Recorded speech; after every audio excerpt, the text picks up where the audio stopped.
नमस्कार, मैं मुरली मनोहर। आप देख रहे हैं नेशनल कवरेज। तो नेशनल कवरेज में आपका स्वागत है।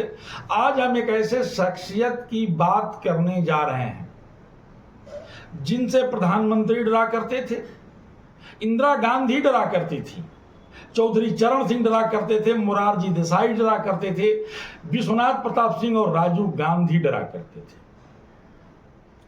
जिन्होंने राजनीति किया तो अपने शर्तों पर किया, जो खुले मंच से माफिया सूरज भान को अपना साथी बताते थे। वर्ष 1991 में सोशलिस्ट पार्टी से अपनी राजनीति की शुरुआत करने वाले इब्राहिम पट्टी में पैदा हुए और इलाहाबाद विश्वविद्यालय से अपनी शिक्षा दीक्षा पूरी किए। राजनीति विज्ञान से एमए करने वाले बलिया के बाबू साहब यानी भारत के 8वें प्रधानमंत्री चंद्रशेखर जी का। चंद्रशेखर जी के कई अनसुने किस्से हैं।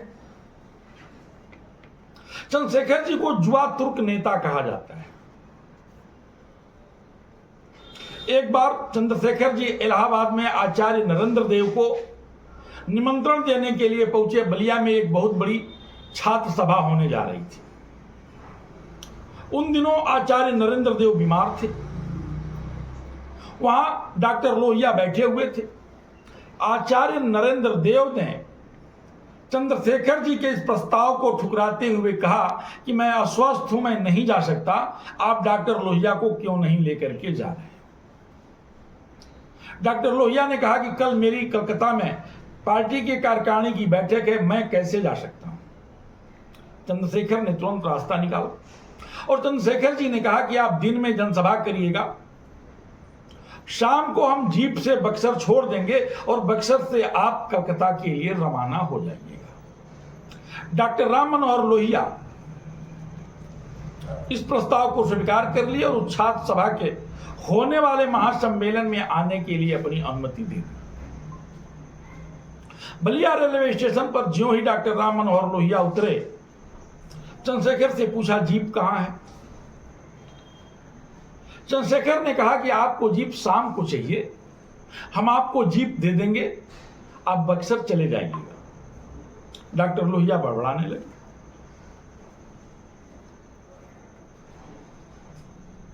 यह बात चंद्रशेखर जी को नागवार गुजरी। चंद्रशेखर ने कहा कि जो व्यक्ति इतना बड़ा आयोजन किया हुआ है वह निश्चित तौर पे जीप की व्यवस्था किया होगा। दोपहर होते चंद्रशेखर को यह बात नागवार गुजरने लगा। दोपहर तक डॉक्टर राम मनोहर लोहिया बड़बड़ाते रहे।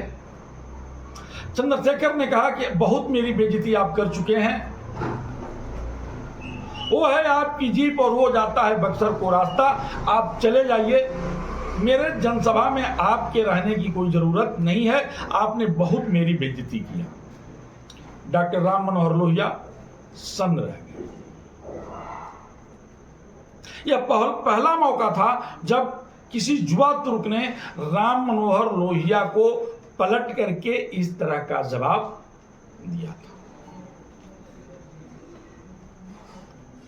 दूसरा किस्सा, चंद्रशेखर जी जब इलाहाबाद यूनिवर्सिटी में पढ़ा करते थे,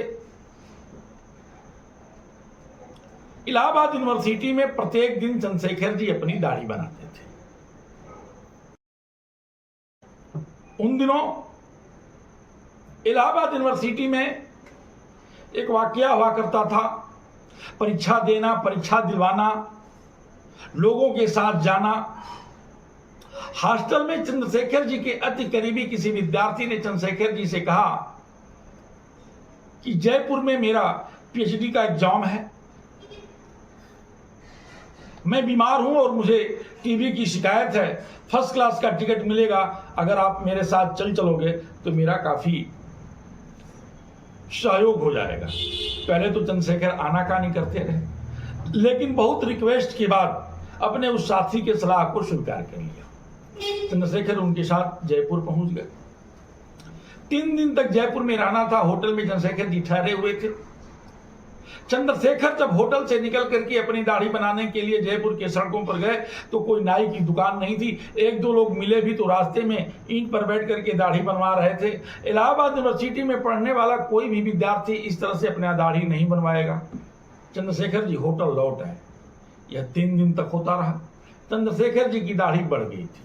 चंद्रशेखर जब इलाहाबाद से जयपुर से इलाहाबाद पहुंचते हैं, उस समय चंद्रशेखर जी सोशलिस्ट पार्टी के नेता थे। इलाहाबाद यूनिवर्सिटी के कुछ विद्यार्थियों ने चंद्रशेखर से कहा कि आपकी दाढ़ी बड़ी अच्छी लग रही है। कुछ लोगों ने व्यंग और तंज कसते हुए कहा, आप अपनी दाढ़ी क्यों बढ़ाएं? सोशलिस्ट पार्टी के तमाम बड़े नेताओं का उदाहरण भी देने लगे लोग। चंद्रशेखर ने तपाक से जवाब दिया और कहा कि नहीं, यह दाढ़ी जो है मैं सोशलिस्ट पार्टी के बड़े नेता बनने के लिए नहीं बल्कि गोलकर बनने के लिए रखा हूं। उस समय आरएसएस के प्रमुख और आरएसएस के बड़े नेताओं में गोलकर का नाम प्रमुखता से आ रहा था और गोलकर उस समय अपनी दाढ़ी बढ़ाए हुए थे। वर्ष 1977 में आपातकालीन के दौरान चंद्रशेखर को पटियाला के जेल में डाल दिया गया। चंद्रशेखर पटियाला के जेल में एक ही काम किए, खाली पड़े जमीन में पौधे लगाए। पटियाला के जेल में हरा भरा तो हो गया, लेकिन चंद्रशेखर के राजनीतिक जीवन में अभी भी अंधेरा छाया हुआ था। चंद्रशेखर अपने जीवन में कभी भी मंत्रिमंडल में नहीं गए। चंद्रशेखर जनता पार्टी के राष्ट्रीय अध्यक्ष रहे। चंद्रशेखर ने अपने पूरे जीवन में खूब दल बनाया और खूब दल छोड़े, लेकिन कभी भी वो भारत के मंत्रिमंडल में किसी भी प्रधानमंत्री के मंत्रिमंडल में कोई मंत्री पद नहीं स्वीकार किया। 10 नवंबर 1991 को चंद्रशेखर के भी जीवन में वो उजियाला आ गया और चंद्रशेखर भारत के 8वें प्रधानमंत्री के रूप में शपथ ले लिया।